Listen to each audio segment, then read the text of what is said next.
Cheryl Sherwin demonstrates techniques to support students in the initial stages of the writing process.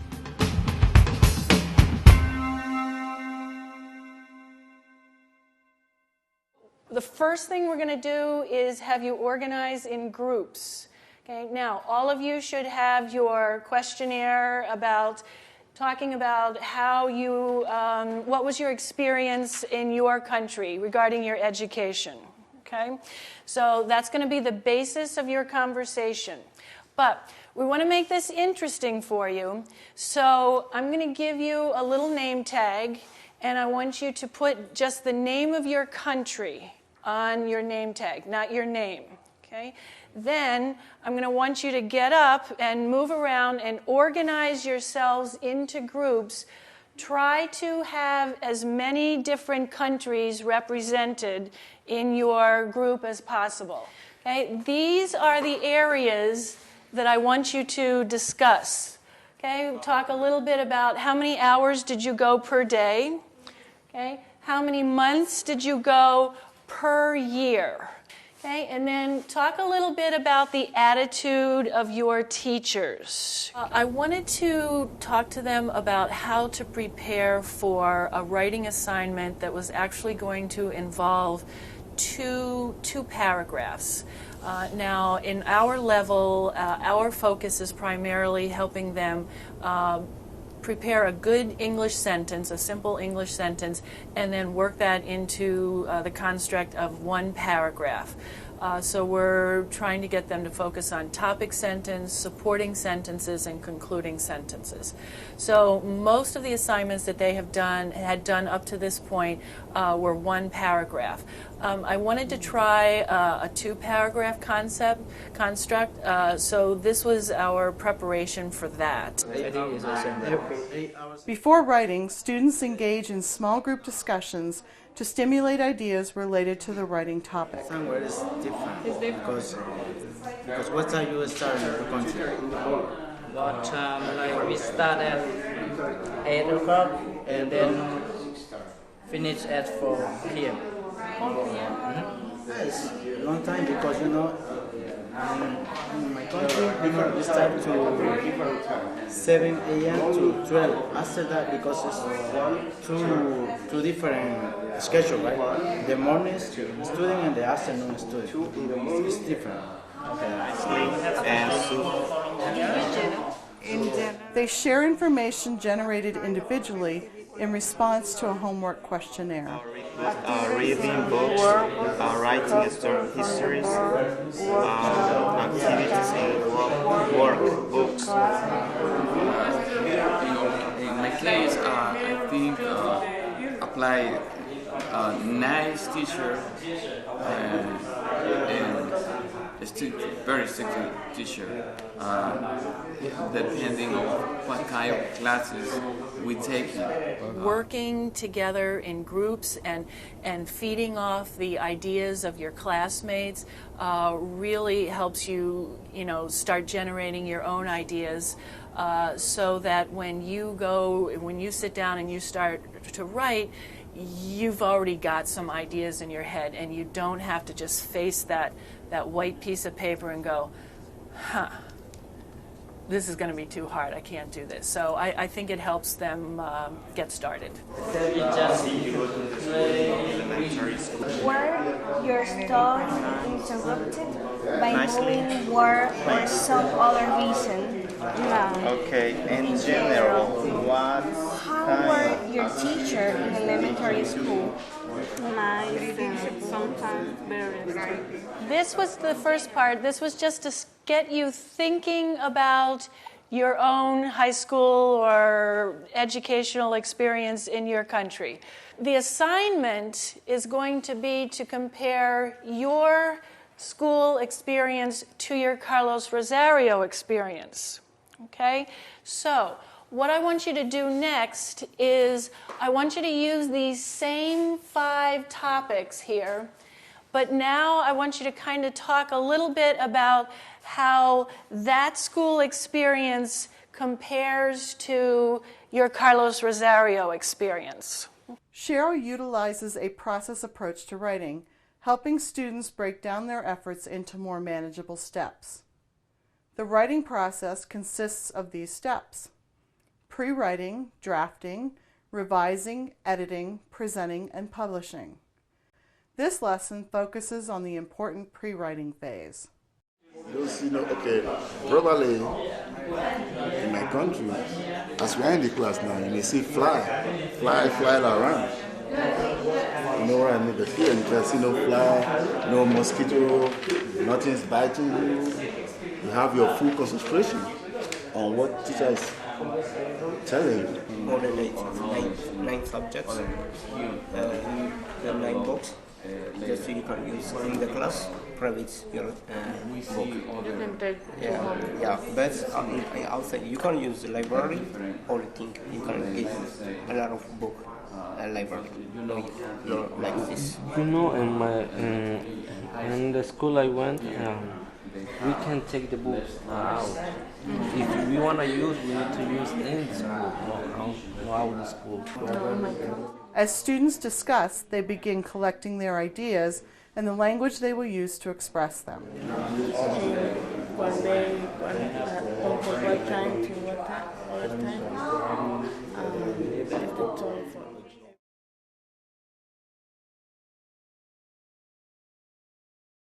Okay. And this group, big differences? Really? Very similar? Okay. Including in Bangladesh, very similar? All right, very good. Now, okay, you're going to compare your country to Carlos Rosario in the United States. Okay.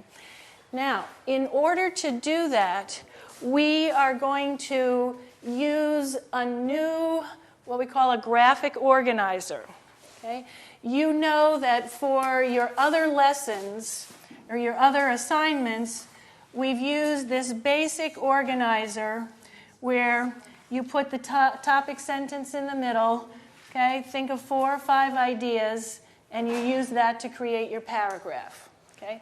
This one is going to be a little more complex, okay? So we're going to use a different type of graphic organizer. This one actually has a name.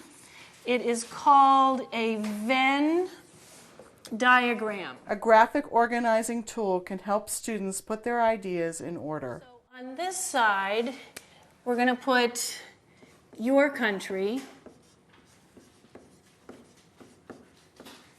Okay, so in high school, okay.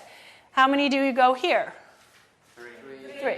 Okay, so that's different, right? So over here, okay, you go 6 hours per day in your country, okay, or 9 hours, okay?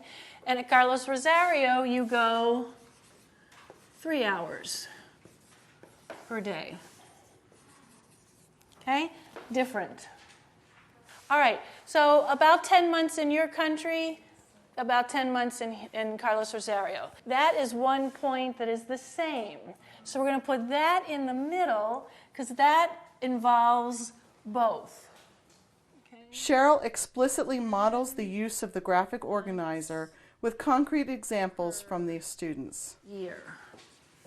It really helps them, again, with just getting started because there's so much that they have to think about when they're writing a paragraph. Just the mechanics of writing a paragraph. Make sure you indent. Make sure you have capital letters. Make sure you have punctuation. So you don't want to focus on that initially. You want them to get ideas. And again, for our students, just the organization, the topic sentence, this concept of the main idea I've learned is not something that's automatic in other cultures in their writing. I've learned that this is unique in American culture and academic environments. So it just helps them to think about their ideas and throw ideas out there on the page without having to deal with the mechanics. And then after they've got their ideas, then they have a framework to plug them in. Okay? One essay together, but 2 parts.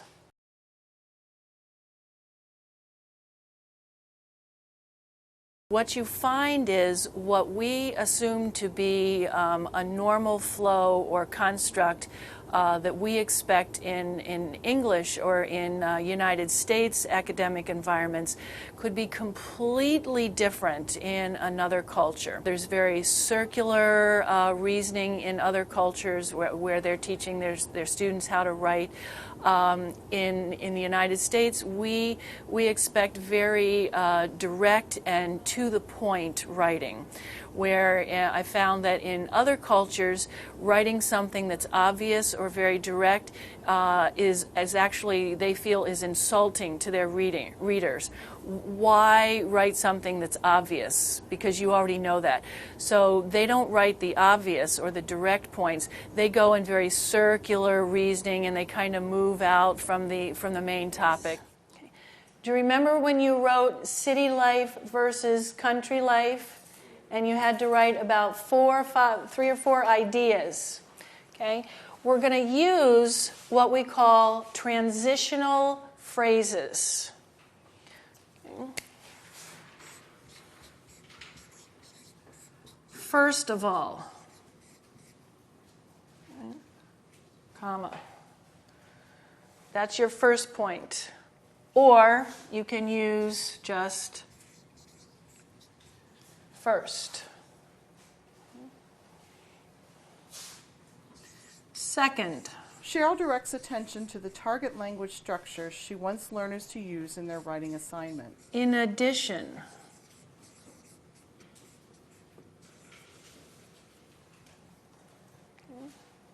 Also.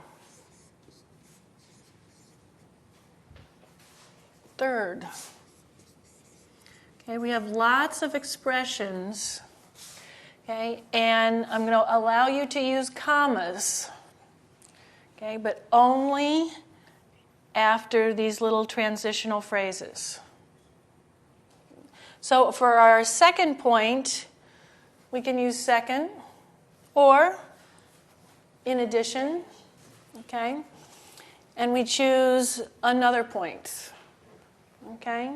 In my country, we didn't have very many, a lot of equipment.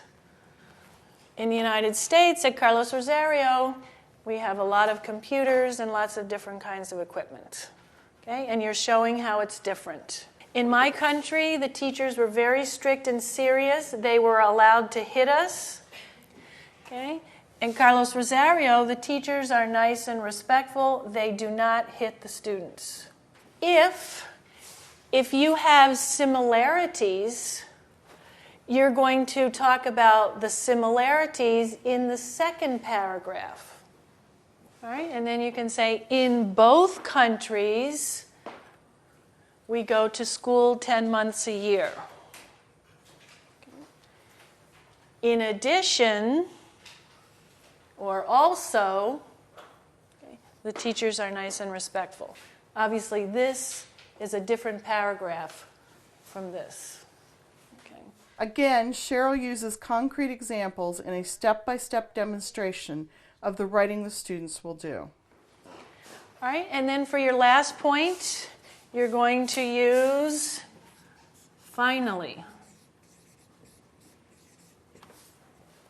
Whatever your last point is. You got to do examples, you have to show them examples, and then the brainstorming with the class together and the graphic organizer. And then when they hand it in, I'm requiring, at least initially, for them to present both their graphic organizer and their paragraph in their assignment, their writing assignment notebook.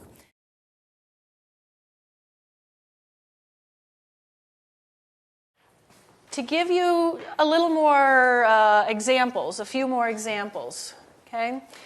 I'm going to read 2 paragraphs, 2 examples for you, okay? So you get a better sense of how it sounds and how it's going to be organized, okay?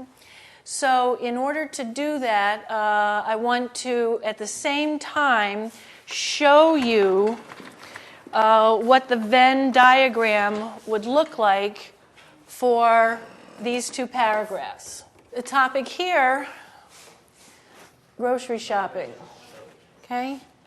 My country, United States. All right, are there differences? Similarities? Okay, in this case now we have differences and we have similarities. Okay, here's this one. Grocery shopping. In general, shopping for food in my country is different from grocery shopping in the United States. Providing examples of the target writing verbally and in written form helps learners absorb the rhythms and structures. You have to buy most of the food in a store. What you assume to be a very logical, normal process for writing could simply be an American process. And you've got to work really hard to help students move away from something that they have learned in the past, or again, for those students who've never written. So examples are incredibly important to help them see what we expect here. Credit card or check. Okay. Next step, you're going to put these paragraphs that I just read in order. Okay? So to do this, we're going to take out the little boards here because it'll be easier for you to organize the cards. Okay? Two groups are going to organize the paragraphs up on the board.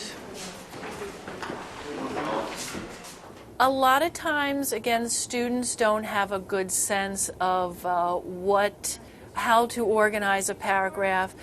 They may not be familiar with the concept of a topic sentence and supporting sentences and concluding sentences, either because they just don't have a lot of experience in formal writing, or there's a different style of writing in their culture. It just builds on the graphic organizer, where you have your topic sentence in the center, and then your supporting sentences are coming out of the diagram from there. So then you want to provide examples to them to reinforce the next step after you've brainstormed and gotten your ideas onto the organizer. Then you want to see, well, what does it look like in an actual paragraph form? So it helps them identify what is the topic sentence, what logically would come next, what would logically come next after that, and then what's your concluding sentence. So it builds on the ideas that you're kind of brainstorming and organizing in the graphic organizer, and then plugging that into a well-organized paragraph. Here, okay, we've got a period. Students reassemble the paragraphs just read by organizing sentence strips. Maybe this does not follow this. Okay, so think about that. That's what I like. Confidence. Confidence. Okay?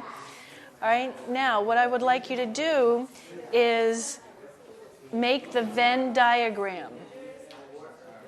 In this case, we're going the opposite way. Okay? But think what the Venn diagram looks like.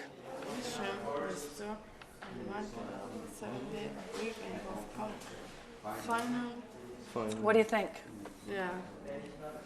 I like it. I like it too. You like it? Yeah. Yeah? Aha. What a beautiful paragraph. Okay. Thank you. Always, we can go like together, right? We made it together. Well, this is, for example, this is the topic sentence of your new paragraph. Okay. On the other hand, there are a lot of similarities. Then these are your 3 points to support this idea. Okay. First, now we could take first and put it down here, okay? But we didn't. Okay, we did this. Then, in addition, da, da, da, da. Finally, obviously, that has to be your last one. Or we could put in addition here, and we could put second here. Okay, you have choices. But it's the same. Beautiful. Okay. All right, here's what I want you to do. We're going the opposite way now, but I still think it'll be important. Okay, I want you to, in your notebook now, make the Venn diagram that represents these ideas. There was one thing that I hadn't really anticipated.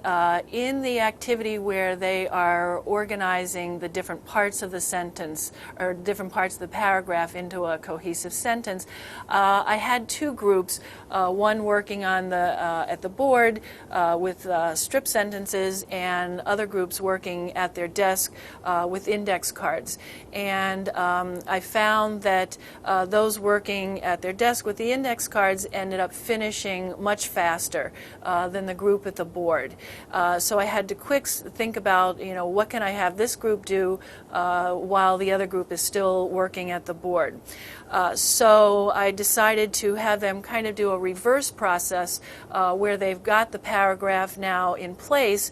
So let's go back and see what that looks like in a graphic organizer. So we did a reverse process.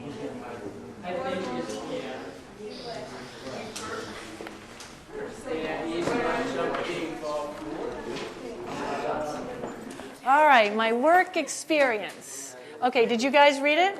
Yes. You think it sounds good? All right, in general, my work experience in my country was different from my work experience in the United States. Good. Here in the United States, I work in a restaurant. Okay. First of all,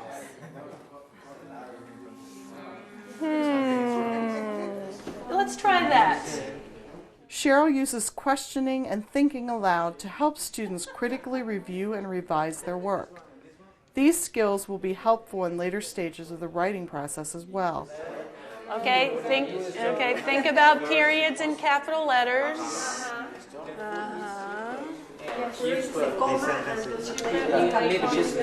But is capital letter F? Pressure and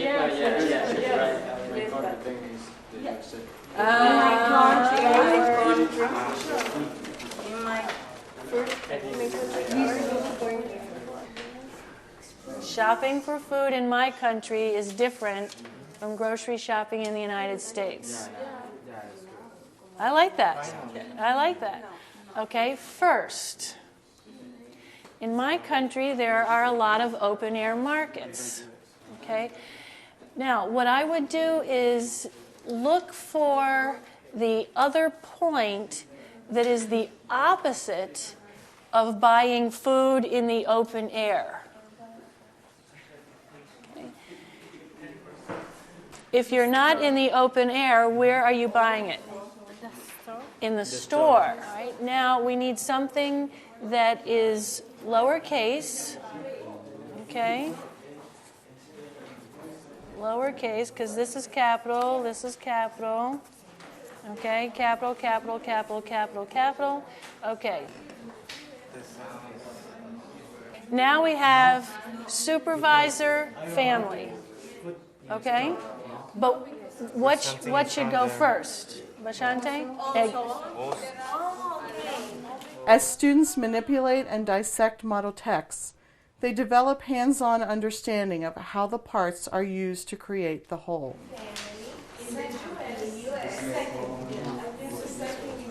Here's the big idea. Okay.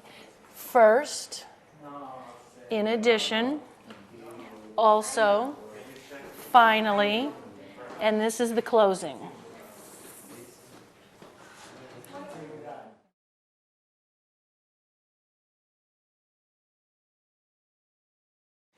All right, let's come back together for a few moments. This is what your paragraphs are going to look like.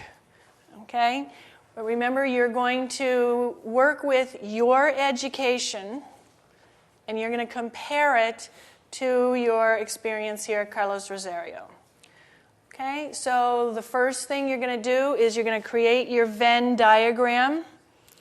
Okay, and you're going to organize your differences and your similarities. And then from there, you're going to write your paragraph. Okay, and you're going to start, in general. there are differences. First, or first of all. Okay? Second, okay? Or in addition, right? You have choices. Okay? If there are similarities, new paragraph, indent. On the other hand, there's similarities. 1, 2, 3. Okay? And that's it. Oh, it's going to be so easy. Not for this week.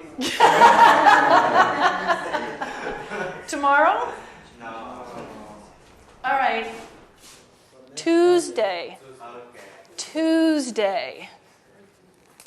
Okay. Due next Tuesday. Okay. All right, my dear students, that's it for this particular lesson. After we present the ideas in the class and give them the examples and give them the graphic organizer, do some work together in groups to kind of get those creative ideas and juices flowing, I have found that it's just best to give them the assignment in 4 or 5 days to complete it, and then give them a deadline to hand it in, so that they can do this without the pressure of working in class.